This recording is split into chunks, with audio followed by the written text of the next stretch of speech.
Bienvenidas, bienvenidos una semana más al podcast de Computer Hoy. Soy Alex y esta semana, como las últimas semanas, por suerte, estoy con Rubén. ¿Qué tal, compi? Hola, muy buenas. Pues aquí, terminando la semana para muchos y empezándola para otros, pero con ganas de seguir adelante. Y con Ekai. ¿Tu semana termina o tu semana nunca termina?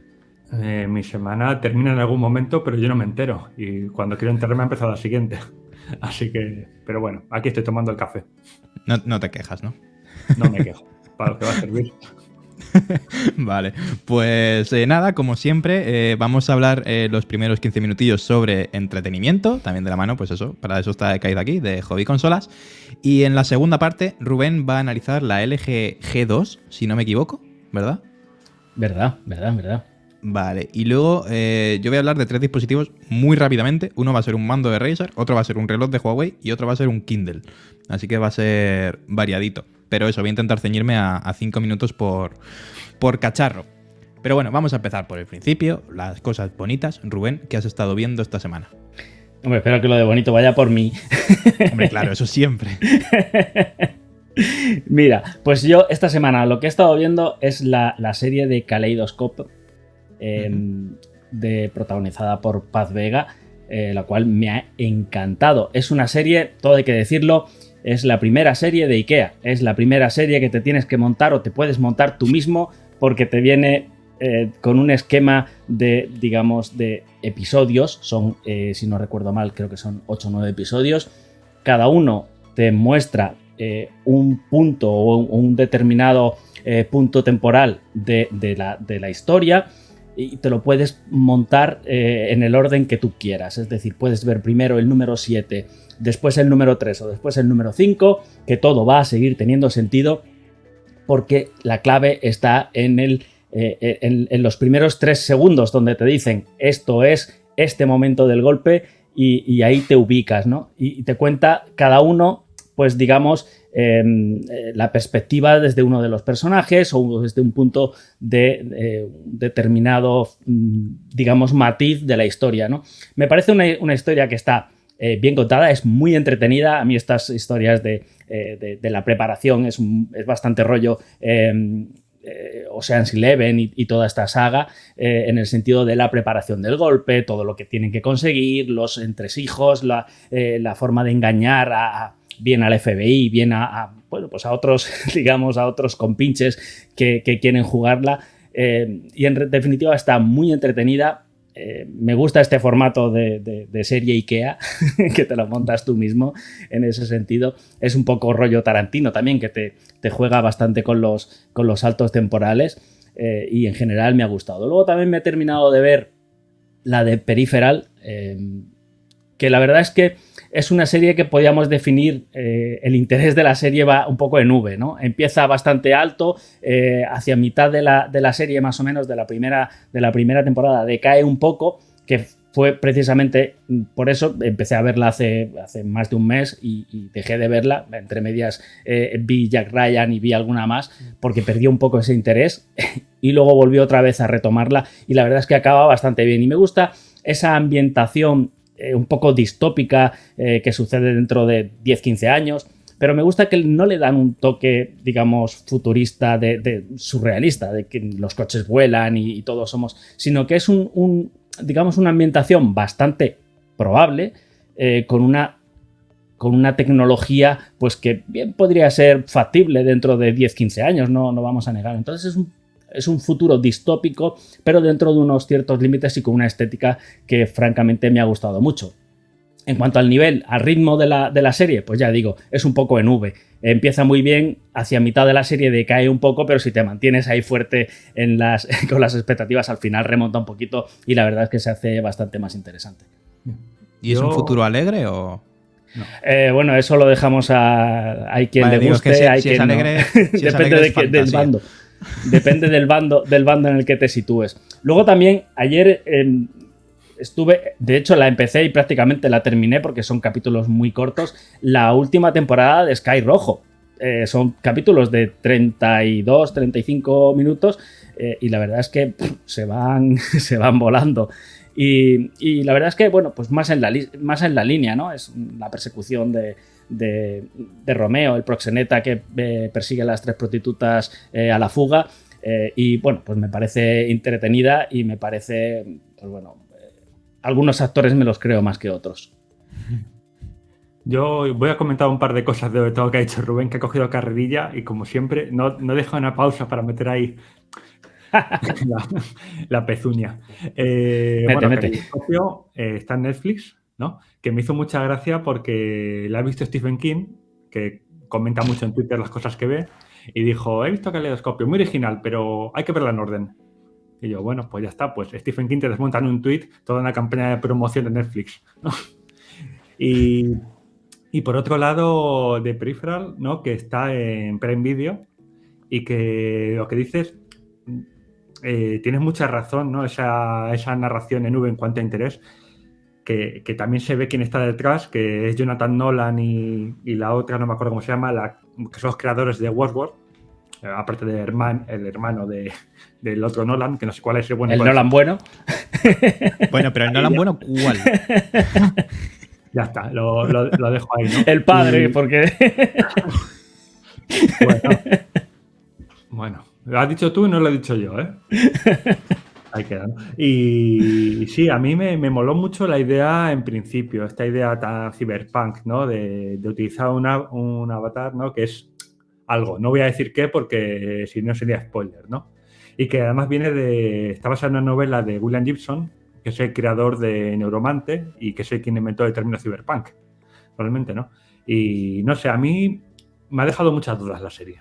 Debo decir que me ha dejado muchas dudas porque, o sea, sí que creo que va cerrando bien las cosas, va a continuar, ¿no? Pero me cuesta recomendarla, porque sí que me parece que es un poco espesilla en algunos momentos y como pasaba, no sé, como pasa con los hermanos Nolan a veces, ¿no? Que es un poco fría también para lo que te está contando. Vamos, entonces, bueno, y Sky Rojo ya no la he visto. Ahí ya nos fiamos de tu opinión, ¿o no? Stephen King de Sky Rojo no ha dicho nada, ¿no? No ha dicho nada, no se ha pronunciado. Todavía no. Ya lo hará. ¿Algo más, Rubén? Nada más. Bueno, ya es bastante. Sí, macho, que parece que no trabajas, tío. O que es tu trabajo. Lo que pasa es que, claro, después de cenar, pues, ¿qué haces? Pues te sientas a ver Netflix y esas cosas. Y ya, si me hacen capítulos más o menos cortos, como los de Sky Rojo, que son realmente cuando te das cuenta, y como van enlazados unos con otros, realmente cuando te das cuenta, ostras, si me faltan 2 para fundirme la tercera temporada. Bueno, pues eso es así. Te entiendo, con Boruto también pasa. Venga, Ekaid. Bueno, yo por un lado estoy esperando a que Stephen King opine sobre The Last of Us. A ver, la Pero serie del momento. La serie del momento que tú no has visto, por lo que veo. Es que eres la hostia, no. porque, tío, nunca ves las últimas. Rubén, Bueno, porque yo espero a que estén maduradas y entonces doy mi opinión. Claro, tú no puedes aguantar una semana esperando un capítulo. Tú esperas a que esté todo y ya entonces lo ves, ¿no? Efectivamente, vale. Maratones. Lo mío son maratones. Vale. Bueno, yo por mi parte, como siempre, yo solamente comento una novedad que haya visto, que vi ayer justo, El Menú, la película del año pasado, que ha llegado a Disney Plus y que protagonizada por Anya Taylor-Joy, la de Gambito de Dama para la gente, y Ralph Fiennes, que me ha gustado porque es muy loca la película, me parece que es muy loca y se toma muy poco en serio a sí misma, lo cual me mola, y junta 2 géneros que son muy complicados de juntar, que es el terror y la comedia. Que eso suele salir mal, pero bueno, aquí es cierto que no es un terror de que te asusta, no es otro terror más de tensión, más cercano a decirle psicológico. Y la comedia, pues bueno, también es una comedia un poco cínica, ¿no? Para que pueda encajar con la narración, ¿no? Y bueno, la premisa, y lo dejo únicamente en la premisa porque hay un giro a los 30 minutos que te cambia toda la historia y que me parece que hay que descubrirlo como espectador, ¿no? La premisa es una serie de, creo que son 10-12 personas, todos de ricos o de alto poder adquisitivo, que van a degustar un menú con performance de un chef que vive en una isla y el restaurante está en una isla. Llegan allí, cada uno tiene como un papel distinto, ¿no? Pues el típico rico que es bastante mayor y bastante asqueroso, los nuevos que están trabajando en consultoras y que son como pequeños Elon Musk, ¿no? Y gente que no sabes muy bien de qué rollo va y se encierran en un restaurante a ir probando, pues no sé si son 5, 6, 7 platos a la vez que os va presentando. La premisa podría derivar hacia cualquier tipo de género, pero deriva hacia cierto terror. Y bueno, si no la habéis visto, os la recomiendo porque es 1 hora 40 que parecen 60 minutos, que enseguida pasa. Ostras, pues este finde. Sí. No. Y bueno, y eso es lo último que he visto, aparte de muchas más cosas que no voy a comentar. ¿Y tú, Alex? ¿Con qué has estado? Pero y de Last of Us, venga, habla tú, tío. De Last of Us, yo comenté, es que yo la semana pasada había visto y ya lo comenté. Pero bueno, decir que la repercusión ha sido muy positiva, cosa que era esperable porque la crítica la puso muy bien y la gente que ha estado viéndola la ha puesto muy bien. Quizá muy lo que estuvimos hablando tú y yo, que es muy literal del videojuego en algunos aspectos, ¿no? Pero no le pasa factura, ¿no? O sea, yo sí que veo que hay ciertos momentos en los que ves que hay planos, igual que cuando es una adaptación de cómic, ves que hay un plano que no es natural, que se ha cogido, ¿no? Que se ha cogido del videojuego, que se ha cogido de una viñeta o lo que sea, ¿no? Pero no creo que aquí sea de estos momentos en los que te choca el ojo que dices, aquí está la referencia, ¿no? Y me gusta, o sea, me gusta mucho cómo está producida porque aparte del desarrollo psicológico de los personajes, es muy espectacular, ¿no? Porque ese momento con la furgoneta en un plano secuencia que tanto recuerda a Hijos de los Hombres o a, no sé, o a Atenea, la película francesa de Netflix de este año, ¿no? Me parece que es espectacular eso, cuando van en el coche y cómo salimos de este pueblo. Y el momento del avión y no sé. Me preguntaban el otro día en una reunión, me dijeron, pero esta serie merece la pena, va a decaer. Y la respuesta es que no, que van a ser 9 capítulos muy, muy chulos, la verdad. Pero tú te la has visto entera ya. Yo me he visto casi entera. Vale, qué cabrón. Vale, a ver, sí, es lo que estuvimos hablando el otro día. Tú el juego no lo habías jugado. No había jugado. ¿No? Vale, entonces a lo largo de las semanas sí que cuando yo la vaya viendo, porque tú ya te la has visto, iremos comentando, pero claro, mi punto de vista desde persona que se ha pasado el juego varias veces es que me parece espectacular la producción. O sea, yo creo que eso es algo que todos podíamos esperar. Básicamente porque es HBO, no es Netflix. Y luego por el, ¿cómo se llama? Amazing, ¿no? O algo así. El creador, el productor o... El de Chernobyl, vaya. O sea, Chernobyl es una serie que está grabada de manera alucinante. Y no solo grabada, sino la estructura de cada capítulo, cómo cuentan las cosas y demás. Y esperaba que fuera buena. ¿Qué me he encontrado? Una versión casi 1:1 del videojuego, pero con información en los momentos en los que el videojuego había una elipsis. Por ejemplo, en el videojuego empieza directamente con Sarah, la hija de Joel, esperando a su padre, que llega, hablando por teléfono con el contratista y demás, y le regala directamente el reloj, ¿vale? Así empieza el videojuego. Entonces, se entiende que es el cumpleaños de él, que ese reloj tiene un valor sentimental, pero lo entiendes, ¿vale? No sabes ni de dónde ha sacado la cría el dinero, ni nada de nada. La chica se duerme y automáticamente llama al tío Tommy buscando a Joel, que está afuera. Nadie sabe dónde está Joel. O sea, tú en el juego no sabes dónde está Joel. En la serie sí ves que está por ahí ya. Entonces hay como hechos que son calcados del videojuego que me encantan. La parte en la que pasa lo que pasa con el militar del principio es 1:1 con el videojuego. El plano secuencia ese que dices del coche.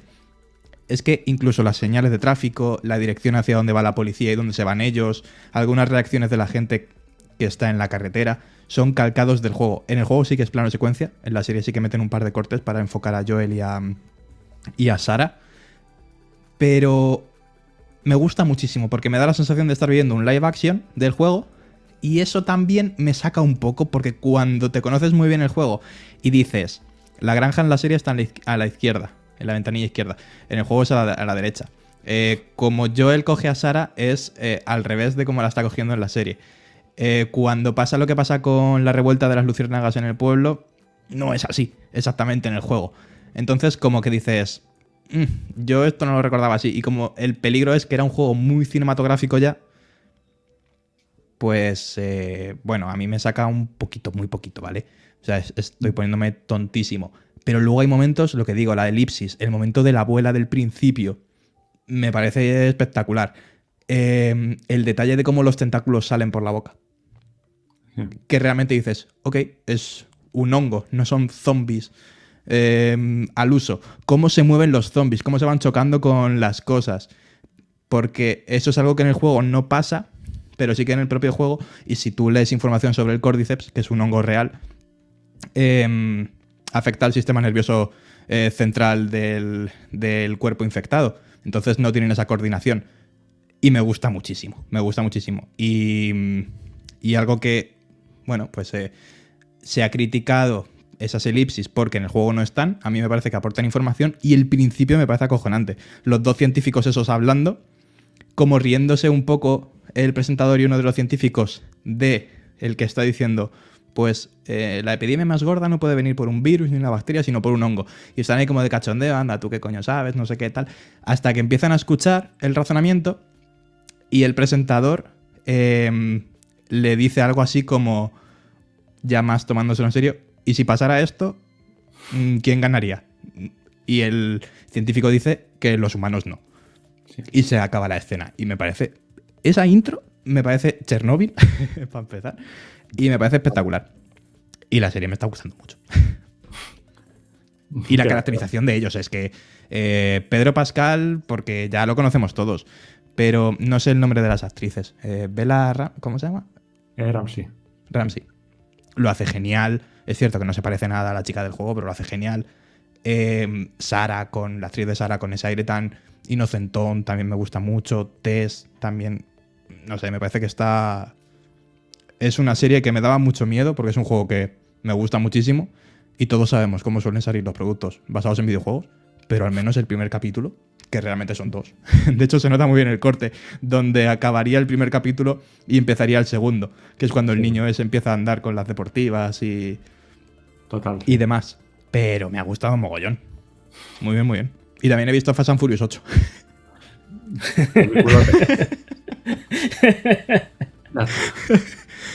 Hay un canal que os recomiendo si no lo conocéis. Para compensarlo también he visto Fast and Furious. Si no lo conocéis vosotros y si no lo conocéis quienes nos estáis oyendo, Agujeros de Guión, ¿vale?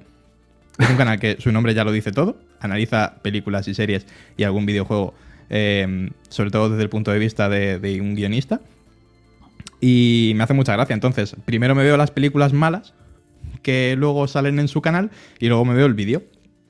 Y es divertido. Y joder, qué mala es la 8. La 8 es malísima. A ver, yo solamente apuntaré que si estás viendo eso no ves por el guión. Igual que cuando yo veo una película de Freddy Krueger no había por el guión. Vamos. Ya, total. También analiza el guión de Avatar. O sea, no solo películas malas. Bueno, es que Avatar, según a quien le preguntes, es buenísima o malísima. Pero a mí me parece muy guapa. Pero bueno, eso es. Así que nada, como Rubén se habrá quedado sin cosas que ver, porque ya se las ha tirado todas esta semana, Rubén, Kai, ¿qué se estrena? Joder, pero yo no hablo para Rubén porque lo que yo comento a Rubén le cuesta verlo un día y además yo cuento cosas, también cuento cosas que hay en el cine y Rubén por lo que vemos no va al cine mucho. Aquí dejo la estoy viendo series. Totalmente gratuita. Vale, como llevamos ya 20 minutos, voy a ser corto. Bueno, hablando de series cortas, ¿cómo se llama? Junji Ito, Maniac, en Netflix, se ha estrenado. No sé si habéis leído algún manga de este autor, que es un autor que hace historias de terror. Pero historias de terror muy sangrientas, muy truculentas, pero muy inteligentes. A mí hay alguna que me gusta mucho. Y Netflix ha cogido algunas de sus historias y no sé si creo que son 10 o 12 capítulos de 24 minutos, que cada capítulo es un relato de ellos. Bueno, un relato de este autor dibujante. Y bueno, en general es muy literal, ¿no? En lo que traslada, o sea... No esperéis alegría, no esperéis sonrisas, sino historias inquietantes, pesadillas y mucha, mucha sangre. No es lo más asqueroso que habéis visto en vuestra vida, pero es bastante asqueroso para mucha gente. La recomiendo. Y luego ya en cine se estrenan 2 películas muy distintas. Por un lado, una película que tengo muchísimas ganas de ver, de Decision to Live, de Pan Chan-wook, el director surcoreano de Old Boy, que dirigió La doncella hace un par de años, que es una película estupenda, un thriller estupendo, que si no has visto recomiendo encarecidamente, vamos. Y es una película que viene con mucho hype a España, vamos, después de triunfar en el extranjero y demás. Una película noir, un hombre que fallece escalando y como un detective empieza a investigar, sospecha que es la mujer, hay una tensión sexual entre ellos. Pan Chan-wook es un director muy inquietante y muy morboso en muchos aspectos. Pero ante todo es un gran director a todos los niveles. Entonces tengo muchas ganas de ver esta película que ha llegado a los cines esta semana. Y para quien busque en los cines algo más, pues eso, más entretenido, más fácil de ver, el mismo título lo dice, una herencia de muerte, de los creadores de Un funeral de muerte. Ya está. Una comedia de... Pues la sinopsis es muy sencilla. Es una mujer, una anciana de muy mala leche que parece que está cerca de fallecer, que tiene una herencia que dar y cómo familiares van a vivir con ella para cuidarla, para obtener su simpatía, para ver a quién le cae el dinerillo y los terrenos. No esperéis maravillas de esta película, pero película de hora y media para reírse, para ver con la familia y con buenos momentos, vamos. Guay. Sí. Y bueno, básicamente eso. Y ya la semana que viene, si queréis, cuando ya esté todo un poco más asentado y se sepa exactamente qué ocurre, hablamos de 8 apellidos marroquíes y toda la polémica viendo respecto al título y demás temas. Yo he visto el tráiler y madre mía. Ya, pero has visto, y ya lo dejamos aquí si queréis, has visto la polémica de que el título inicial no era ese, sino que era una película aparte, un asunto de familia, algo así se llamaba, y han decidido cambiar el título para unirla a la saga. No lo sabía. Pues ya está. Es el como agárralo como puedas, ¿no? Pues algo parecido que han hecho. Vale. Hay un momento del tráiler en el que van pasando como 8 apellidos y van pasando un montón de ciudades y demás. Y había uno que eran 8 apellidos murcianos. Y joder, ojalá hubieran hecho esa película. Estaría guapísimo. Pues no sé por qué, así que me voy a ir de aquí. Bueno, pues, Guy, tío, muchísimas gracias como cada semana. Y nada. Un abrazo para los dos y para todo el mundo. Hasta luego. Chao. Hasta luego. Bueno, y ahora vamos con la segunda parte del podcast, en la que vamos a ver los cacharritos que hemos estado probando estos últimos días. Y el tuyo es, no sé si el mejor, pero uno de los mejores televisores para ver cine, evidentemente, pero sobre todo para jugar, Rubén. Sí, la verdad es que me decía antes Ekait que no iba al cine. La verdad es que con un televisor así claro, da mucho gustito verse todas las series y la verdad es que es la parte negativa de probar los mejores televisores, que la verdad es que más de uno lo que pasa es que te gustan. Y este es precisamente uno de los riesgos que he corrido con este televisor, y es que me gusta. Y cuando una cosa te gusta, cuesta un poquito más exprimirla y sacarle la parte negativa, ¿no? Se trata del LG G2 OLED Evo. El nombre se las trae, pero es muy descriptivo de lo que trata este televisor, ¿no? Empezamos por la letra G. La letra G viene de Gallery, y es que esta serie, a diferencia de, por ejemplo, la que tú probaste hace algunas semanas, la LG C2 está diseñada exclusivamente para ir colgada en la pared, para estar instalada en la pared.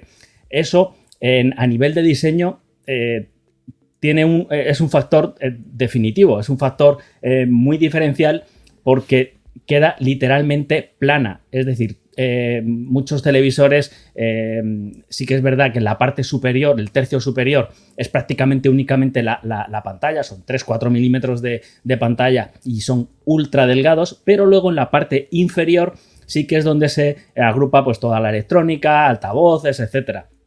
Y aquí, pues normalmente sí que son 4 o 5 centímetros de grosor del televisor, porque, insisto, necesita un espacio para ubicar la electrónica, para ubicar los altavoces, por ejemplo.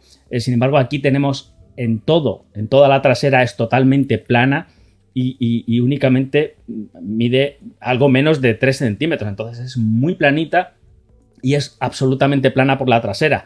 De hecho, incluye el colgador, el soporte para colgarlo en la pared, pero no incluye el soporte de sobremesa. Eso es algo que hay que matizar mucho. Hay que matizar mucho porque había que porque elegir. Siempre, claro, siempre tiendes a comprarte un televisor y el soporte, claro, asumes que va incluido, pero no, el formato, digamos, original de este televisor es para ir colgado en la pared, para ir instalado en la pared. De hecho, el diseño, decimos que esta en definitiva, esta G de Gallery, de que queda como un cuadro, porque literalmente es que el soporte queda integrado dentro del chasis, es decir, va incluido junto al televisor y queda integrado, no... Cuando lo tienes instalado en la pared, queda totalmente plano, totalmente pegado a la pared. Es un soporte extraíble que te permite pues, hacer las conexiones, separarlo de la pared para hacer las conexiones y luego simplemente empujándolo. Es un soporte articulado y queda perfectamente integrado dentro del chasis. Si quieres colocarlo o instalarlo sobre un mueble, necesitas comprar aparte la peana de instalación. Esto es importante recalcarlo, porque si piensas comprarte y no tienes en cuenta lo otro, te vas a encontrar pues que no tienes un sitio donde instalarlo, si no quieres colgarlo en la pared, obviamente, pero sobre si lo quieres instalar sobre el mueble, necesitas la peana adicional, que son, atención, para el modelo de 65 pulgadas, que es el que he probado, son casi 200 euros de peana. Vale. Esta peana es muy fácil de instalar, es cierto, además es muy bonita, es muy del estilo de la LG C2 que probaste tú, es muy bonita, con un acabado en metálico, y además la base, una de las novedades es que gira. La base tiene un pequeño mecanismo, una pequeña base en la parte inferior, y te permite girar el televisor, lo cual es muy útil si, por ejemplo, como yo, pues tienes en un lado del salón tienes la mesa y en el otro el sofá. La puedes girar y estás viendo siempre de forma frontal el televisor. Es muy práctico y muy útil, pero, insisto, va aparte esa peana. Eso por un lado. Por otro lado, a la hora de instalarla, la peana inclina ligeramente la pantalla hacia atrás. Lo inclina unos grados. Para mi gusto, la inclinación es excesiva, es demasiado. No es que la tumbe, pero sí que te da esa sensación como de que nunca estás viendo la pantalla de frente, ¿no? Yo la tengo a unos 40 centímetros de alto y todavía se mantiene esa sensación de no estar viéndola de frente, de estar como la pantalla orientada un poco más alta. Y eso pues no me ha gustado tanto. Normalmente son un poquito más planos, sí que tienen una inclinación a lo mejor de 1 grado o 2 grados, pero esta es algo más de esos grados, y la verdad es que es una sensación pues un tanto extraña, ¿no? Como que está mirando hacia arriba y no mirándote a ti directamente, ¿no? Hasta ahí el apartado del diseño. Por todo lo demás, acabados de primera. Toda la trasera, en lugar de plástico, utiliza aluminio. Todos los conectores y el soporte queda totalmente integrado, totalmente plano en la trasera. Conectores están agrupados en dos grupos, digamos, separados. Uno apunta hacia el lateral para tenerlo más accesible, por ejemplo, los USB, un par de HDMI, si quieres conectar y desconectar algo rápidamente, mientras que los más, digamos, estables, como son las tomas de antena, como son la toma de red, que no se conectan o desconectan tan habitualmente, están orientados hacia abajo. Y además, la gestión de cables es una de las mejores del mercado, con grapas integradas que te conducen perfectamente los cables hasta la parte, o bien la parte central inferior, o bien hacia la trasera del mueble si estás utilizando una de la peana que viene aparte. En definitiva, es una muy buena gestión de cables que no todos los gama alta, como este es un televisor de gama alta, no todos los gama alta tienen. Si hablamos de la calidad de la imagen, pues bueno, tenemos un panel OLED Evo de segunda generación. Este panel en realidad es bastante similar al C2 que probaste tú, al de la LG C2, pero Ese tiene era una... uno. Era de generación 2 también, si no me equivoco, pero la gran brillo diferencia y algo entre más. ellas, claro, la gran diferencia entre la C2 y la G2 es que la G2 lleva, además de ese panel OLED Evo de segunda generación, que ya de por sí brilla más que los paneles, vamos a llamar convencionales, los OLED convencionales. Los Evo 2 tienen, no sé si era un 20% más de brillo con respecto a los tradicionales. Pues este además está vitaminado con un sistema de disipación adicional que lo que permite es aumentar ese nivel de brillo hasta en un 30% con respecto a la C2, lo cual es una barbaridad. Estamos hablando de un nivel de brillo, picos de brillo de más de 1000 nits, lo cual es para un panel OLED que habitualmente están entre los 600 o 700 nits, es una barbaridad y es un pico de brillo que prácticamente hasta hace poco únicamente lo tenían los paneles LED, los paneles QLED y este tipo de tecnología LED que no es OLED. Entonces, con este sistema de disipación lo que permite es aumentar el brillo mejorando la refrigeración del panel. Esto hace que no se recaliente, digamos, y se evita el famoso quemado de la pantalla, ¿no? Cuando se muestran, por ejemplo, pues banners, cuando se muestran las moscas de los canales, cuando se muestran los mapas en los juegos, la barra de iconos en el sistema operativo o mil cosas más que pueden terminar a la larga dañando el panel y quemando una determinada parte de ese panel, ¿no? Quemando en el sentido de que se mantiene la sombra de ese banner incluso cuando no está, ¿no? Se queda marcado. Pues con este sistema de refrigeración lo que hace es minimizarse, cuidar un poquito más el panel al tiempo que puede brillar más, literalmente. Pero no solamente han conseguido en LG hacer brillar más el panel con respecto al C2, siendo exactamente el mismo. Se le añade el sistema de refrigeración únicamente, que no es poco, sino que además también han hecho muy buen trabajo, y cuando digo muy buen trabajo es que han dado un salto adelante con respecto al último G que yo analicé, que era el GX, 2 generaciones atrás. La verdad es que han hecho un trabajo excelente en calibración de color. Los colores están muy bien tratados, es un tono muy cinematográfico, de ahí a que haya visto tantas series, porque realmente es que te engancha viendo. Claro.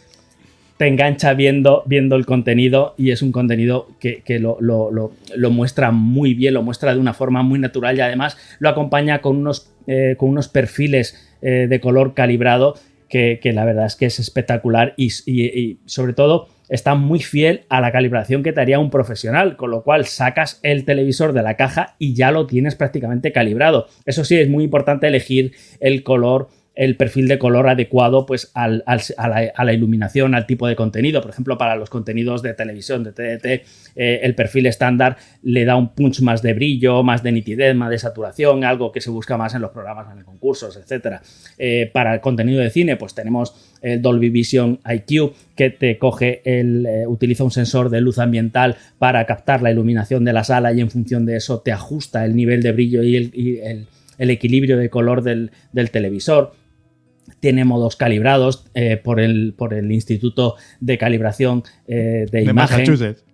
De Massachusetts, no. Este es el de Imagen, que es la fundación que es, digamos, un estándar que utiliza incluso Kalman, utilizan los mejores estándares de calibración de color. Y en este caso, pues tenemos estos perfiles perfectamente calibrados y certificados por esta fundación, por este instituto, y la verdad es que se nota, porque es un color muy, muy bien tratado, con pieles muy naturales. Y una de las cosas que me ha sorprendido no es tanto a lo mejor el tratamiento de las luces más intensas, ¿no? que es donde más podría a priori digamos, despuntar este televisor, ya que ofrece más brillo, sino que también lo hace por la zona baja, en el near black, en la capacidad mínima de luz que es capaz de emitir antes de llegar al cero absoluto, ¿no? Al negro absoluto, que es el píxel apagado. Estamos hablando de un televisor OLED. Y eso, pues en episodios de Jack Ryan, por ejemplo, que son escenas muy oscuras, con movimiento y con unos detalles muy sutiles, es donde yo he comprobado pues cómo realmente consigue sacar detalle de zonas muy oscuras y no empasta, digamos, no te crea una zona negra oscura y ya está, sino que es capaz de extraer algo de detalle de esas zonas donde otros no llegan, ¿no? Y eso me parece un punto muy, muy a su favor. Más allá de eso, de que a la hora de... y en Sky Rojo, por ejemplo, se da mucho, que son luces muy brillantes donde enseguida se te empasta el blanco y lo único que ves es una mancha blanca. Y con este televisor lo que consigues es obtener mayor degradado, mayor detalle. Hay diferencias, obviamente. Sus principales rivales los tenemos en la tecnología QD-OLED, que... los Sony A95K de este año, que es la gama alta, la gama más top de Sony, monta estos paneles. Los Samsung S95B también montan estos paneles. La diferencia, que los QD OLED son RGB OLED, es decir, todo el volumen de color desde el más claro al más oscuro es color. Sin embargo, esta tecnología que utiliza LG, los Evo, utilizan un píxel blanco para dar ese volumen de esa luminosidad al color. Por lo tanto, es más fácil que cuando aumenta el brillo, cuando aumentan los nits de la pantalla, se empasten al blanco. No es volumen de color puro y duro como es en el caso de los QD OLED, pero sí que llegan a niveles muy altos manteniendo ese nivel de detalle. Es verdad que son tecnologías distintas, pero la verdad es que LG ha hecho muy buen trabajo y visualmente, a simple vista, no consigues apreciar diferencias entre uno y otro, lo cual es muy notable teniendo en cuenta eso, que la tecnología QD OLED utiliza todos los píxeles RGB, mientras que la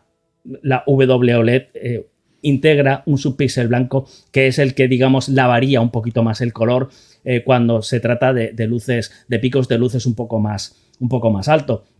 En definitiva, yo en cuanto a calidad de imagen, insisto, de las mejores, calibración de color, pero encuentro un ligero inconveniente, digamos. Estamos ante un televisor de gama alta y el inconveniente más importante que me he encontrado es un problema con la gestión del procesado del movimiento. Y es que en determinadas escenas, en determinados puntos, sí que no lo resuelve demasiado bien. Aparecen artefactos, sí que consigue que sea una imagen bastante fluida, no se queda el efecto telenovela, ¿no? Como sí que aparece en otros gestiones en otros procesados de movimiento. Lo hace muy fluido, pero sí que en determinadas ocasiones, cuando el fondo es bastante complicado, son ramas de árboles, es un fondo bastante complejo, sí que le cuesta un poco el mantener esa fluidez del personaje, por ejemplo, y alrededor de la silueta sí que muestra una cierta... muestra como unos artefactos, ¿no? Muestra algo que no debería estar ahí. Es en momentos muy, muy puntuales, pero insisto, estamos ante un televisor de gama alta y estas cosas hay que cuidarlas porque es la gama alta. Si fuera un televisor de 700 euros no estaríamos hablando de esto, pero es un televisor que cuesta un poquito más y estas cosas hay que cuidarlas. Por todo lo demás, insisto, calibración perfecta, brillo intenso, muy bien, y conectividad, HDMI 2.1 en todos sus puertos. Esto es lo que tiene que tener un televisor en 2023. HDMI completo en todos sus puertos.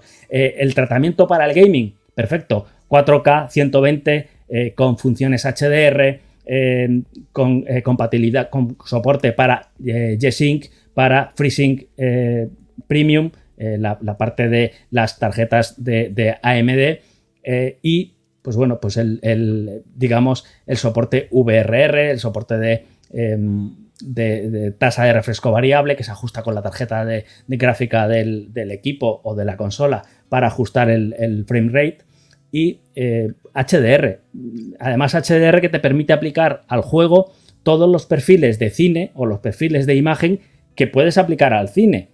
Por lo tanto, aunque el juego no sea compatible con ese Dolby Vision o con ese HDR, le puedes aplicar ese filtro, ese esquema de color para tener un tone mapping, para tener un mapeado de color pues más cercano o más cinematográfico. Para juegos como Last of Us que comentabas antes, pues le va perfecto directamente porque tienes una escena más cinematográfica y un color mucho más cuidado. Yo, por ejemplo, lo he utilizado en Tomb Raider y la verdad es que es una gozada el ver esas escenas tan cinematográficas, que también es un juego que invita a ello. Con estos perfiles de color, ¿no? En ese sentido, además ofrece una latencia muy baja. Han integrado en el sistema operativo una nueva barra, un nuevo optimizador de juegos que te permite controlar un poco todas esas cosas. Añade un perfil de juego, un perfil de imagen para juegos, los FPS, para los RTS, juegos de rol, en fin, distintos, que lo que hace es nivelar el balance de blancos o de negros para, digamos, que no se queden enemigos en la sombra si estás jugando un FPS, que tener más luminosidad con negros más claros y enseguida detectar al enemigo. En fin, son funciones muy atractivas y muy orientadas sobre todo al gaming. Y, insisto, los 4 puertos HDMI 2.1, que es lo que necesita un hogar, digamos, o alguien que se compra un televisor en 2023, porque hasta dentro de 8, 9, 10 años no lo va a cambiar, y dentro de ese tiempo todo va a girar hacia el HDMI 2.1 y esa compatibilidad debemos tenerla. Otra cosa, en el apartado del software, pues tenemos un poquito más de lo mismo. Hay una pequeña evolución con respecto al WebOS 6. En este caso cambia la nomenclatura. En realidad es WebOS 7 el de esta versión, pero LG ha decidido cambiar la nomenclatura y la lleva al año. Entonces es WebOS 22. La del año que viene, la de este año, vaya, será WebOS 23.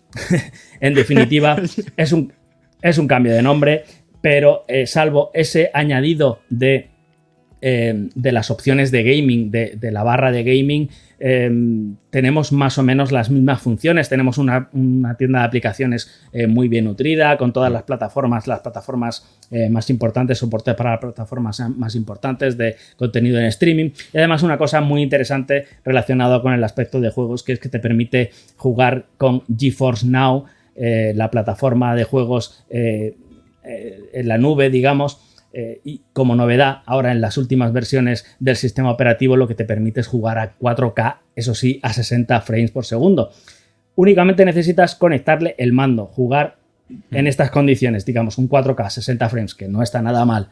Únicamente conectándole el mando a la tele me parece una auténtica barbaridad y un logro entre, digamos, al 50% entre LG y las plataformas, y es a lo que vamos un poco. Todas las marcas van a tender a eso en 2023, a poder jugar en la nube en 4K, al menos a 60 frames. No está nada mal y aporta un valor añadido además a este sistema operativo. Por todo lo demás, pues tenemos una interfaz de acceso rápido que nos permiten pues cambiar los perfiles de imagen de forma rápida y sin salir del contenido. Es decir, estás viendo una película y no tienes que irte a los menús, configurar y sales de la película y luego tienes que volver a entrar. Únicamente deslizando una barra desde el lateral puedes cambiar el perfil de imagen, el perfil de sonido y ajustarlo. Muy bien en ese sentido, pero luego tenemos la parte, digamos, pura y dura de los menús, que al integrar tantas funciones sí que puede hacerse un poquito liosa. Tengo la misma sensación que con los Samsung, que van añadiendo funciones y al final el usuario no sabe muy bien qué es cada cosa, a pesar de que, bueno, sí que es cierto que tiene un iconito de ayuda y te ayuda un poco a configurarlo. Pero sí que es verdad que funciones, no sé, como el panel de dispositivos del hogar conectado, se pierden un poco, no están del todo visibles, como el acceso al PC remoto, que son funciones muy interesantes, se pierden un poco porque no están en primer plano, no se explican muy bien, en fin. Han añadido muchas funciones que no siempre las han sabido comunicar bien y no siempre están a la vista del usuario y pueden pasar desapercibidas. Eso no hace más que engordar al final el sistema operativo. Hablábamos antes de los asistentes, de la conectividad del hogar conectado. aquí tenemos, digamos, multitud. Aquí tenemos el sistema operativo, utiliza ThinQ, que es la inteligencia artificial propia de LG, que utiliza en su ecosistema de electrodomésticos, de dispositivos conectados de la marca. Pero es que luego además también tenemos asistente de Google, compatibilidad total desde el mando, además un botón dedicado desde el mando. Pero además también podemos habilitar Alexa. También, he dicho el nombre y se me ha conectado a la mía. Ahí estamos. Total, pulsamos un botón en el mando y el asistente de Amazon se conecta. Funcionan las tres simultáneamente. Es decir, tú puedes invocar el asistente, invocar el de Amazon, no voy a decir el nombre, invocar el de Amazon, y las tres funcionan inmediatamente y de forma, digamos, simultánea, lo cual pues me parece muy buen soporte, sobre todo si tienes distintos ecosistemas, si trabajas con distintos ecosistemas y unos son compatibles con el asistente de Google y otros con el de Amazon. Me parece muy buena solución y muy buena integración, además, que no se pisa uno con el otro, sino que todos conviven en el mismo televisor. Si hablamos del sonido, pues el sonido parece increíble que en solo 3 centímetros de grosor que tiene el televisor pueda integrar ese sistema de sonido. Es un sistema de sonido de 60 vatios que realmente funciona muy bien. Una cosa, porque claro, yo estaba pensando todo el rato en, ok, estás hablando de calidad de imagen y demás, tengo una preguntilla luego, pero el sonido, ¿qué va a pasar? Porque claro, hay una limitación física que es, joder, el grosor de la tele. Es que los altavoces, cuanto más gordo, mejor. ¿Tiene una unidad de computación extra el televisor, rollo lo que tienen algunas teles de Samsung, o todo va dentro de esos 3 centímetros? El procesador, la capa de disipación, el panel OLED, ¿todo va dentro del televisor? Todo. Tú te refieres si existe un One Connect, una sí, unidad de conexión como es la de Samsung, que literalmente los conectores y todo digamos, la electrónica o gran parte de esa electrónica va fuera del televisor, va en un monitor, en un módulo aparte. No, aquí lo tenemos todo integrado dentro del propio televisor, lo cual es una absoluta pasada.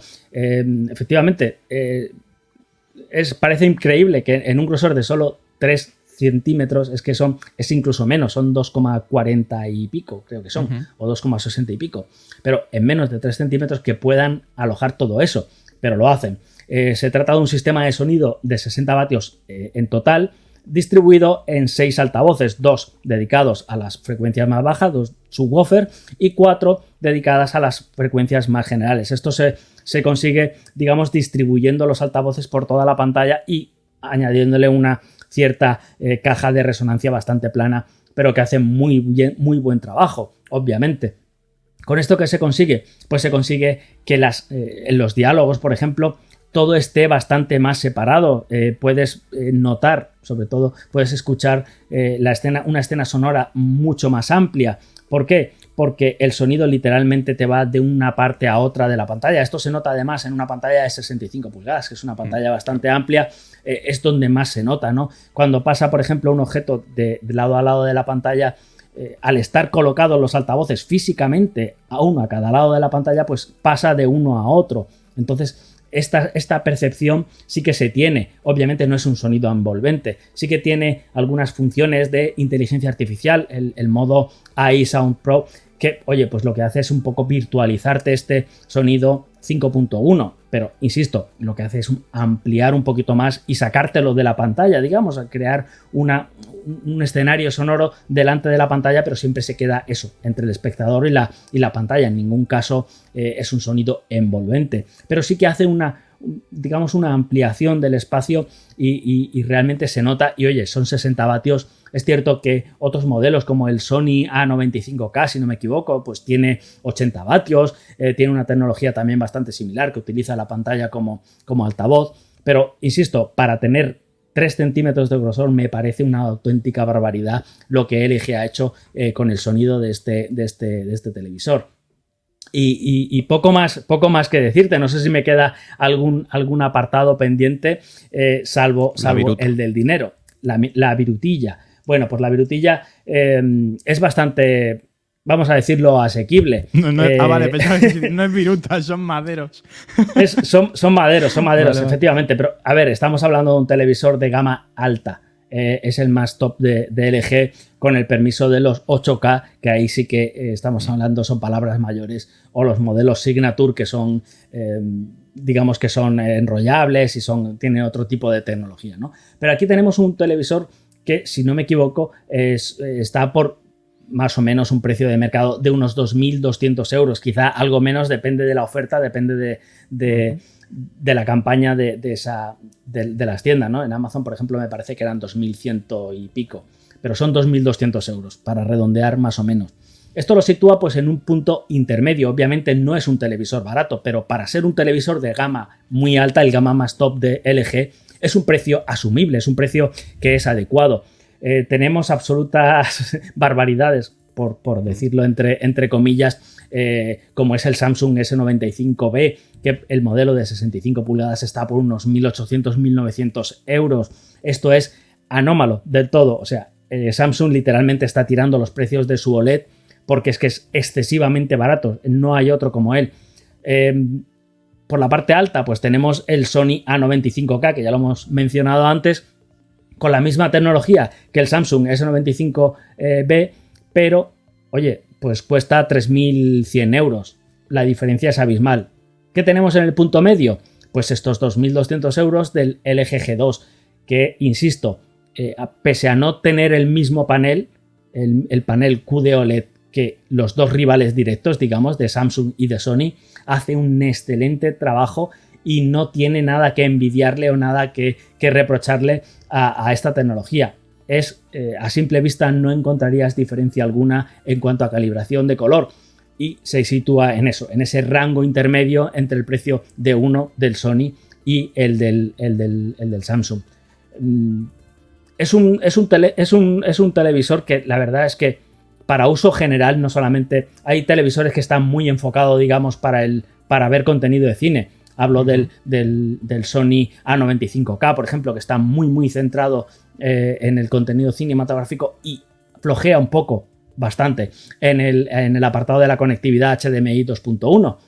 Luego, en el otro punto, pues tenemos una calibración no tan buena como hace el Samsung S95B, pero que también está muy bien dotado para la conectividad de juegos en gaming. Aquí tenemos el punto intermedio. Es un panel muy bien calibrado con el que se puede disfrutar a tope contenido cinematográfico, pero además, oye, pues tiene ese aliciente de tener muy buena conectividad. Mola. Y una preguntilla. Porque claro, tú eres el experto en teles, entonces también el tema de series, películas y eso, ¿sabes? A lo mejor sí que ves las diferencias entre paneles. Pero para jugar, la C2, por ejemplo, perfecta. ¿Es más que suficiente? ¿O dices, no, es que la G2 tiene no sé qué? No, si la quieres, además por tamaño y todo. O sea, la C2, de hecho, su principal target, su principal objetivo es eso, es que incluso lo puedas utilizar como monitor. Por eso tienen tamaños de 42, si no me equivoco, de 48, 50, 55, 65, etcétera, ¿no? Pero por eso apuntan a unas diagonales, digamos, tan bajas, de 42 pulgadas. Si no me equivoco, el que tú analizaste era de 42 pulgadas. 42. Es perfecto. Es decir, tienen ese panel OLED Evo, que sí que es cierto que no tiene el añadido de la disipación para alcanzar ese punto más de brillo, pero tampoco tiene su precio. Todo hay que decir. Es decir, también es más barato. En cuanto a conectividad, es exactamente lo mismo. Tiene la misma barra de optimización de juegos que te permite, pues digamos, ajustar un poco la calidad de imagen o el ajuste de la imagen al tipo de juego. Tiene esa conectividad HDMI 2.1. O sea, para jugar son idénticas. Las condiciones son idénticas. Ofrece muy buena calidad de imagen. En la calibración de color también es muy buena en la C2. Igual no tan precisa porque, claro, el contar con más nits también le deja un cierto margen también de ajuste de color. Pero la diferencia es mínima. Y en el precio pues se refleja bastante bien esa diferencia. Sí. Ahora no recuerdo exactamente el precio del C2, pero rondaba los 1.500, 1.400, incluso por debajo, depende del Yo creo tamaño. que el de 42 los era de 42 1.300. 1.200, 1.300, sí. por ahí anda, de función del tamaño. Yo calculo siempre más o menos un tamaño intermedio, que son las 55 pulgadas. Este G2 está incluso en 97 pulgadas, ojo a eso. Si tienes 25.000 euros por ahí sueltos y quieres disfrutar del cine en pantalla enorme, pues oye, aquí tienes un G2 de 97 pulgadas. Pero para las personas normales, para las personas humanas que madrugamos, pues oye, uno de 65 pulgadas que está espectacular de tamaño y está espectacular de calidad, y por 2.200 euros no me parece una cosa, digamos, desorbitada, la verdad. Sí, sí. Ha caído tantísimo, tío, el precio de las teles. El otro día me tengo que comprar un microondas y pasé creo que fue por el Carrefour. Y esto no está patrocinado por Carrefour. Carrefour, si quieres patrocinar el podcast, bienvenido. ¿Te hacemos sitio? Tío, 700 euros, 65 pulgadas. Y no era una Hisense, ¿vale? Y creo que era una Samsung. Claro, LED, ¿vale? Pero no es con la mejor tecnología, no es con lo mejor tal. Pero, coño, si lo quieres para ver el fútbol, la tele y pelis en grande, no sé, 700 euros, 65 pulgadas, me pareció de locos. Sí, incluso OLED con tecnologías obviamente más básicas. Hemos hablado de ellas aquí en podcasts anteriores. La última que tenemos fresca, la de la semana pasada, la Sony A75K, pues es un OLED. Es un OLED que sí, es cierto, es básico, no tiene el nivel de brillo, no tiene la calibración de color tan excelente que tiene el G2, porque son otras categorías, simplemente por eso. Pero a nivel de precio, pues están muy asequibles. No, un OLED hace 3 años, en la gama más baja, digamos, ya estaba en 2.000 euros de entrada. Lo que ahora tenemos la gama más alta. Entonces, esta, optimización de los procesos de fabricación lo que ha llevado es precisamente a esto que esperábamos. Cuanto más televisores OLED se vendan, se produzcan, más optimizado será el proceso de fabricación y más barato será fabricarlos. También se han mejorado las tecnologías. Entonces, esto tenía que llegar. Porque es el proceso habitual. Ha pasado con el LED, ha pasado con los QLED y ahora pasa con los OLED. Cada vez serán un poquito más baratos, pero siempre manteniendo pues ese nivel de calidad que da el OLED. Entonces sí, es fácil encontrar ahora mismo OLED, por unos 900.000 euros. Los más bajos, los más... De hecho, Samsung, si pillas el S95B en una oferta de estas locas Black Friday, además hacen un cashback de, creo que eran 300 euros, al final te puede salir un magnífico panel OLED por 1.300 euros o 1.200 euros. Es una locura, es una auténtica locura. Ya ves. Pues nada, a comprar OLED todo el mundo. Bueno, y vista la tele... Que joder, la verdad es que te ponen los dientes largos, cabrón. Yo me tengo que comprar una, esperaré a Black Friday porque soy de los que madrugo y no tengo dinero. Así sí, pero ahora ¿con qué cuerpo se la llevan? Quiero decir, esto no me lo quedo yo, obviamente. Claro. Esto es y una ahora, cosa mala de ahora se la futuro. llevan. Claro, ahora se la llevan y la que venga, pues igual no es el top, igual es la gama de entrada. Y hay que analizarla igual, y hay que ponerla en contexto igual, y hay que tenerla en consideración igual. Ahora te traen una Oki y a correr. Y a correr. Pues, visto esto, voy a ir muy rápido con lo mío porque es que realmente hay muy poco que contar. El club de los 300 euros, ¿vale? Hay dos cosas que cuestan 300 y una cosa que cuesta 200. 300 euros. Esto, el Razer Wolverine V2 Pro. Es un mando para Play 5 y PC. Yo creo que en cámaras está... Sí, total. En cámaras se está viendo bien. Tenemos... Sí. Los sticks son asimétricos, que es el diseño de Xbox, y bebe de Xbox porque el mando Elite de Xbox lo que tenía era unos sticks diferentes cabezales, por así decirlo, ¿vale? Que te permitían adaptar la experiencia a tu forma de jugar. Este mando viene con 2 cabezales rollo PlayStation, que es la setita más con cúpula. Es que siempre me lío con cóncavo y convexo, pero vienen 2 cóncavos y 2 convexos. Y luego tenemos estos que son más diseño Xbox, que están así un poco metidos hacia adentro, y uno de ellos, este, es más alto que este, ¿vale? Entonces tienes un stick un poquito más elevado, que es el que yo utilizo en el izquierdo para moverme. Está imantado, exactamente igual que el de Xbox. Y una cosa que me gusta muchísimo de este mando es que es grandote, pero cuando lo coges por primera vez, la mano cae súper natural. El índice se te queda entre los gatillos de forma muy natural. Aquí, entre el bumper y el gatillo, tenemos un tercer botón programable, pero ya ves que el índice es que cae muy bien. Yo no estoy haciendo ningún gesto raro, así es como cojo el mando. Cae muy bien para en cualquier momento pulsar cualquiera de los 3 botones. Estos superiores son 2 de los programables. En la parte trasera tenemos otros 4 botones programables. Son 4 palanquitas. Yo, por ejemplo, tengo en el lado izquierdo, aquí tengo programada la X y aquí tengo programado el cuadrado. ¿Por qué? Pues porque así me puedo mover con el pulgar derecho, salto con el dedo corazón de la mano izquierda, con el pulgar derecho, no, perdón, con el izquierdo, y en un shooter no dejo de mirar y de disparar a la vez. ¿Dónde puede ser útil esto? En Destiny, por ejemplo, ¿vale?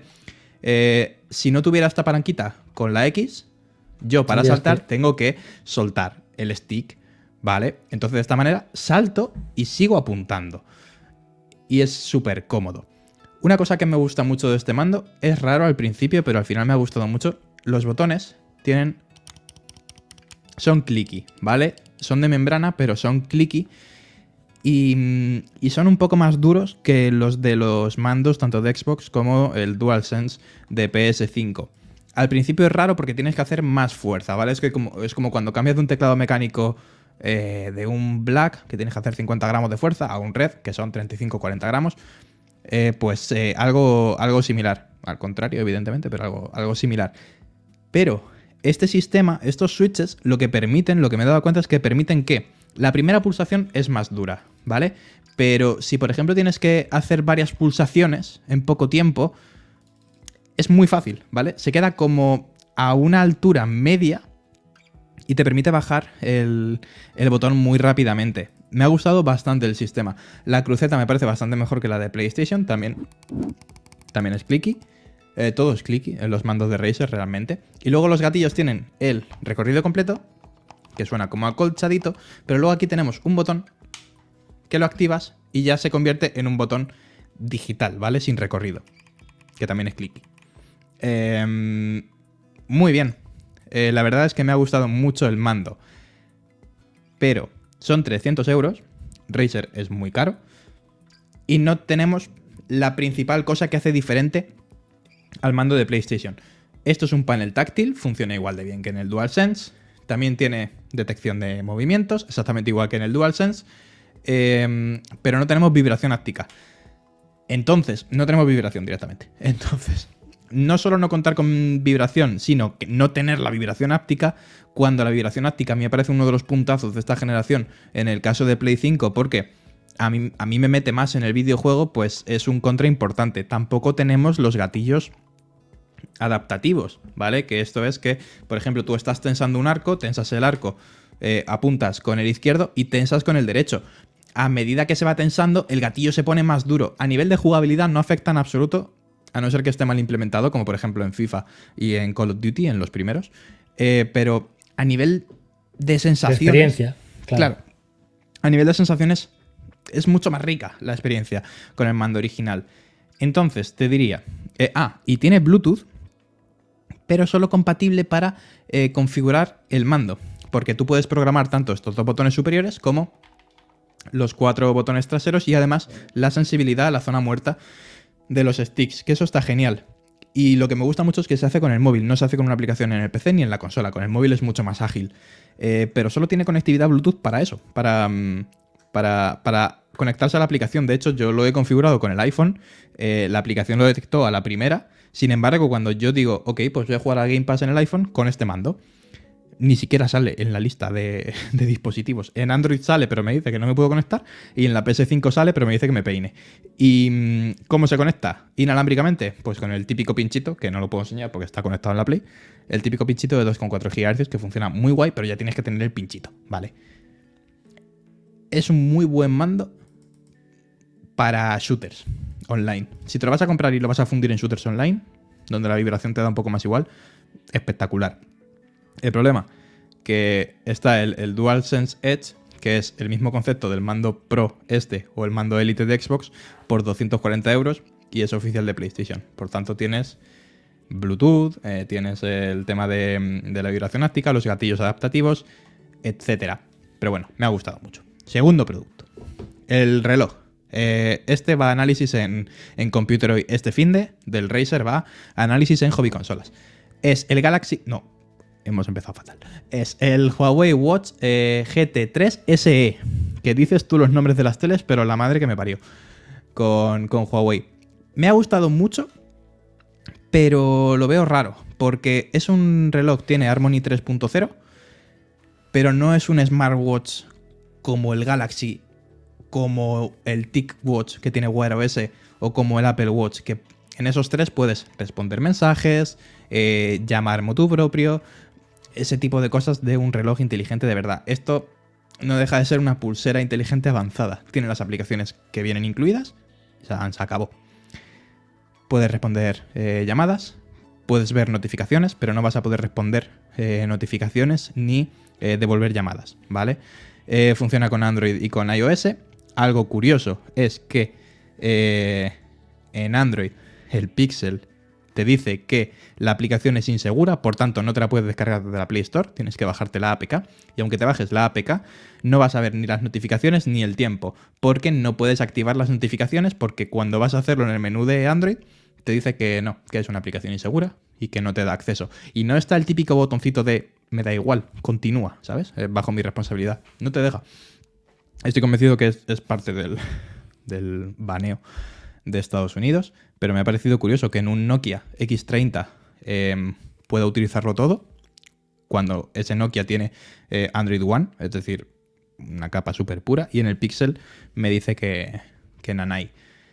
Y me ha gustado mucho porque la pantalla se ve bien, tiene unos 800 luxes de brillo, que no es lo máximo, pero en exteriores está bien. La medición deportiva puede no ser la más precisa, o sea, la más realista, pero sí es consistente, ¿vale? Lo llevo ya un mes y lo que sí he visto es que es consecuente con el resto de entrenamientos del mismo tipo que voy realizando. El conteo de los pasos es más o menos igual cada día.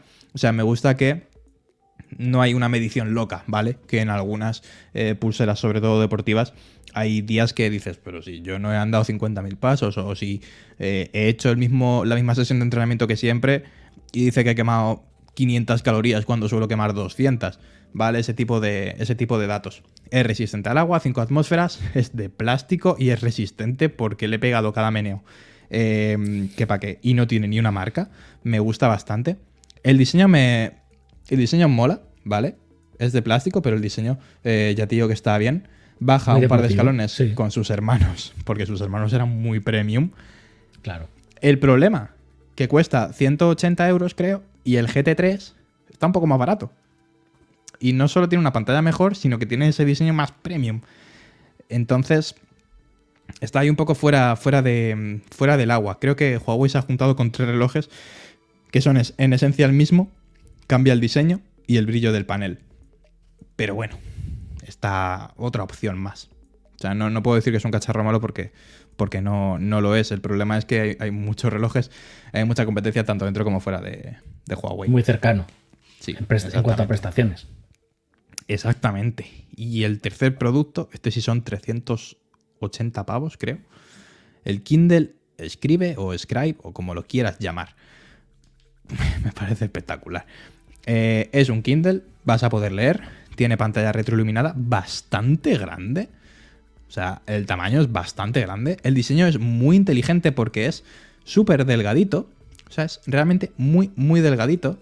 Lo puedes apoyar en cualquier superficie porque tiene unas patillas de goma que no se menea el cacharro, ¿vale? Y bueno, es un Kindle. Compatibilidad total con Amazon, vas a poder leer cómics de tinta electrónica y tal. Tiene pantalla con diferentes... Uy, se ha quitado. Con diferentes niveles de brillo que puedes ajustar manualmente, pero también tiene un sensor para hacerlo automáticamente. Puedes seleccionar también el tono, el balance de blancos, si quieres una pantalla más cálida o más fría. Todo eso está genial. Sin embargo, lo mejor es... Tenemos aquí este lapicerito que está imantado. No necesita carga. Es magia esto. Y luego es que escribe genial. Pero escribe genial. Aquí tienes una serie de controles para el lapicerito. Tú escribes lo que quieras. El tiempo de respuesta es fantástico para ser tinta electrónica. A mí eso me flipó. Aquí tienes un botón que lo que haces es subrayar, porque tú puedes escribir. También puedes subrayar en cualquier parte de un libro. Y si le das la vuelta y utilizas esta parte, tienes la goma. No sé si se verá muy bien en el vídeo, pero bueno, yo aquí estoy borrando, ¿vale? Y joder, es muy cómodo. Es muy cómodo porque al principio yo sí que iba a las opciones a seleccionar la goma y borraba con el puntero normal, pero luego ya dije, oye, aquí tengo el botón este, porque realmente parece un botón, aunque no hace nada. Le di la vuelta, empecé a borrar y dije, soy imbécil. Y luego me metí a ver las características en la web de Amazon y efectivamente te lo pone. Y es como, idiota, para la próxima es algo vez que también te lees las características primero. En los Surface Pen, en los de Microsoft, también tiene. Y la verdad es que es realmente útil porque al final los lápices es lo que tiene, la goma al otro lado y es lo más intuitivo, ¿no? El darle la vuelta y borrar. La verdad es que es una opción y yo la verdad es que también tengo muchas ganas de probarlo. Ya me dejarás catarlo algún día te lo llevo a la OFI cuando que nos veamos y la verdad, porque es cierto que estas es como un nuevo nicho de mercado. Lo escribí en la newsletter, que os invito a que os suscribáis en la newsletter de productos de Computer Hoy, que además de hablar de lo que analizamos, también hablamos de las tecnologías y de las tendencias. Y esta es precisamente una de las, ya lo contaba en la newsletter, una de las tendencias que vienen, las pantallas de tinta electrónica. Este tipo de producto, no solo aplicado a libros electrónicos como los Kindle que comentas, sino a tabletas. Huawei el año pasado en el mobile lanzó una tableta que era precisamente esto. Era una tableta de 10 pulgadas que la verdad es que funcionaba estupendamente como cuaderno, como lo que mencionas, para tomar notas, incluso mucho más eficiente que el iPad. Yo habitualmente utilizo un iPad, pero es que me parece muchísimo más eficiente de tinta electrónica para tomar apuntes y tener esos apuntes digitalizados. Me parece una solución excelente de usar la tinta electrónica para este tipo de dispositivos, sobre todo porque la batería, en lugar de las 8 o 9 horas que te puede dar un iPad, te va a dar un mes de batería. Es que es de locos. Sí. Que claro, estaba el Remarkable o como se diga, que era los cuadernos digitales, este concepto. Claro. Era este concepto. Claro. Son un poco más avanzados porque tienen más funciones. Aquí lo único que tenemos es un bloc de notas normal y corriente. Pero claro, este se puede comprar en Amazon, ¿sabes? Y creo que le van a dar un empujón fuerte a esta tecnología, porque es que funciona muy bien. Es que yo ya digo, yo me compré un iPad en su día, lo hice con el pen asqueroso que tienes que quitar la parte de arriba para poder cargarlo, que es que no tiene sentido. Ese es cierto que no tiene sentido ninguno, pero este, que es el de segunda generación, sí que tiene. Pero bueno, por ejemplo, para alternar entre el escribir y el borrar, no funciona la parte trasera. Funciona el doble toque. En mi caso lo tengo configurado así. Ya y no es igual. Cuando te lleve y lo uses tú, me cuentas, pero la sensación escribiendo no es igual. Esto es lo que dije en la newsletter mía de hace 2 semanas, que es como escribir con un rotulador. Un rotulador en una hoja de papel normal y corriente. Esa es la sensación. Y con el iPad, con el Pencil de segunda generación, sí es cierto que mejoró muchísimo la sensación de estar escribiendo realmente en una pantalla digital, pero sigue resbalando un poco. Aquí no resbala el puntero sobre la pantalla. Así que nada, básicamente, eso es mi aportación al podcast de esta semana. La verdad es que me has dejado los dientes larguísimos con la G2, que no me la voy a comprar ni de broma. Porque además, tío, no te da la sensación, esto lo sabrás tú mejor que nadie, porque eres el experto en Axel, en teles, pero ¿no han adelantado Sony y Samsung a LG en OLED cuando LG era la reina de esa tecnología, porque era suya y demás? Y Samsung como que se estaba resistiendo. Samsung se resistía, utilizaba el QLED, luego que si el mini LED, que si no sé qué, pero ha llegado con sus OLED y joder, es que me parecen mucho más apetecibles. Es que son tecnologías diferentes. Esto hay que... Es interesante la pregunta que haces. Son tecnologías diferentes. Samsung lo que ha hecho ha sido coger una tecnología que ya existía desde hace años, el RGB OLED, pero que a nivel de durabilidad, es decir, de mantener la fiabilidad de los colores 10 años en el tiempo o 100.000 horas de uso, que es la vida estimada de un televisor. Claro, depende de lo que lo uses, te puede durar 10 años o te puede durar 20 años, pero se calcula en eso, unas 100.000 horas de uso. Es lo que ha mejorado realmente. ¿Qué pasa? Que uno de los puntos débiles, digamos, de esa tecnología era el brillo, era que los colores no eran tan vivos como con la tecnología WOLED, que es la que fabrica LG. Entonces, ¿cómo lo han solucionado? Poniéndole un filtro de partículas delante, un filtro de los quantum dots, que son la QD del principio del nombre, para impulsar, para, digamos, filtrar esa frecuencia de la luz azul para crear el píxel rojo y verde. ¿Qué se consigue con eso? Pues aumentar el volumen de color, el volumen, el brillo, digamos, la viveza de los colores, que era uno de los puntos débiles de esta tecnología. ¿Lo ha avanzado? ¿Ha avanzado a LG en este sentido? Pues no está muy claro. A esta tecnología, al QD OLED, todavía le tiene margen de desarrollo. Lo que vimos el año pasado es el primer paso, por así decirlo. Ahora quedan años de desarrollar esa tecnología y no me cabe duda que esa es la tecnología que va a perdurar en el tiempo. Es decir, el WOLED va a ser, digamos, la de los paneles de la gama de entrada del futuro. El futuro te hablo de 2023, 2024, 2025. Va a quedarse en eso, en los paneles de la gama de entrada. Los de gama alta, no me cabe duda de que van a montar los QD OLED. ¿Por qué? Porque tienen mayor volumen de color. Porque cuando te están mostrando el pico máximo de brillo, te lo están mostrando no en un brillo blanco, como hacen los WOLED, en un brillo de color. Por lo tanto, el espacio de color es mucho más rico. El nivel de detalle no son, con comillas, no son colores lavados por el blanco, impulsados por el blanco, que siempre se aclaran un poquito más, sino que son color puro. Es decir, es rojo muy, muy, muy brillante cuando te lo está mostrando, o es verde muy, muy, muy brillante, no es un verde blanco. Claro, al final el 100% de color es blanco, porque la luz es eso, al final se ve un blanco, ¿no? Pero el nivel, o sea, los grados que hay hasta alcanzar ese punto blanco es muy superior a los que se alcanzan con el WOLED, con los que fabrica LG. Entonces, no me queda margen de duda de que LG lo que va a hacer ahora es desarrollar esa tecnología y le va a aplicar todo lo que sabe de la fabricación de WOLED.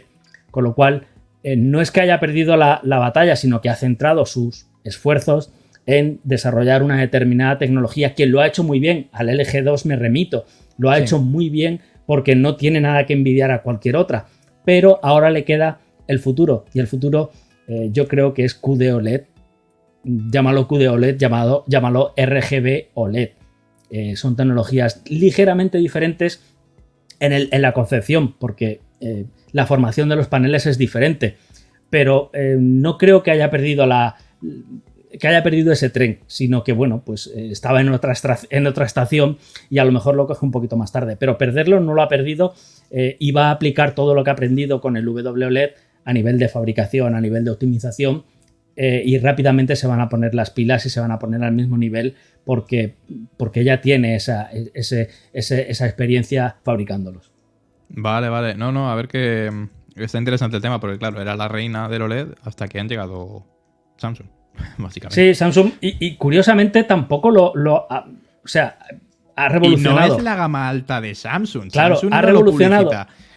Efectivamente, ha revolucionado el mercado. A Sony le ha venido de fábula porque tiene un panel excelente, con una tecnología, una cobertura de color excelente. Además, le ha aplicado su calibración propia, porque eso lo hace cada marca. Por eso, aunque monten el mismo panel, el tratamiento que hace del color cada uno de los televisores es muy diferente. Luego entra en juego también el procesador de imagen, etcétera, etcétera. Entonces, aunque dos televisores monten en el mismo panel, de hecho, hasta el año pasado prácticamente todos los televisores montaban los paneles de LG Display, que es la compañía que vamos a decir que es aparte de LG, pero que es la que fabrica los paneles. No lo fabrica LG como marca de consumo, sino que es una marca separada, por así decirlo. Todos montaban LG, sin embargo había unas diferencias abismales entre unos paneles y otros. ¿Por qué? Por esa calibración de color, por ese procesador, por ese etcétera, ¿no? Pues aquí vamos a tener un poco lo mismo. A Sony le ha venido estupendamente esta nueva tecnología y Samsung realmente no la ha sabido aprovechar o optimizar tan bien. Pero, oye, ha sacado ese OLED, ha sacado pecho, aquí está la tecnología. En 2023 suponemos que va a seguir trabajando y haciendo, mejorándola y optimizándola, pero tampoco la considera su gama alta, porque su núcleo duro, en lo que volvemos un poco al paralelismo que hacíamos con LG, en lo que se han centrado LG es en el WLED, en lo que se ha centrado Samsung es en sus paneles QLED. Simplemente, entonces su gama alta, lo que ellos son realmente únicos y fuertes es en eso, en los paneles QLED, que para ser, aunque son LED y prácticamente yo creo que han alcanzado ya, están tocando techo y ya poco más se puede avanzar porque realmente ya es mucho lo que se ha avanzado, pues están ahí, están en su vanguardia y es su gama alta, es su punto fuerte. Lo mismo que en los LG, pues es el WLED, pese a que haya alternativas que pueden funcionar mejor. Pero en Samsung es el QD-OLED, el QOLED, el QLED en este caso. Es su punto fuerte. Que en el futuro van a cambiar el foco y se van a centrar un poco más en los OLED, probablemente. Probablemente que sí, porque el futuro es OLED y el futuro creo que es QD-OLED. Pues veremos. De cualquier forma, aquí estaremos para contarlo. Y nada, otra semanita más, otro podcast más. Muchísimas gracias a todos los que habéis estado escuchando en cualquiera de las plataformas. Ya sabéis que estamos tanto en YouTube, donde nos podéis ver nuestras hermosísimas caras, pero también en todas las plataformas de podcasting. Así que nada, lo que queda es que paséis buen finde y buena semana y nos vemos la semana que viene. Chao. Adiós.